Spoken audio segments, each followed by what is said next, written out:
Jau tikko veikalā Rīgā paspēja nopirkt 3 litrus ar aliņu. Tā kā būs diezgan normāls vakars, kurā jā, varēsim pagūnot kaut ko. Tā kā varbūt uzsāksim sapulces Svata vai Anona voice channelos un uzsāksim kādu jaunu podkāstu rodos.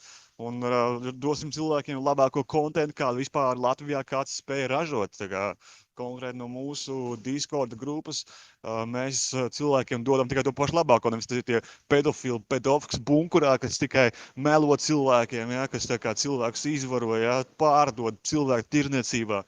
Huizina kambleļi un tēlo baigos večus. Viņi visi ir pēdiņi, viņi visi ir pēderasti un viņi visi ir pedofili. Un mums pilnīgi vienkārši paiet baļķi par tiem nahuj imbecīliem kropļiem un viņu sīkajām maukām tādām kā pēderasts Kaspars un smirdīgā Daca Čūsane. Nahuj to tiesnes pēteni, bļa. Ejiet jūs nahuj dirsti uz kropļi, bļa. Ģenerālis Stīpiņš.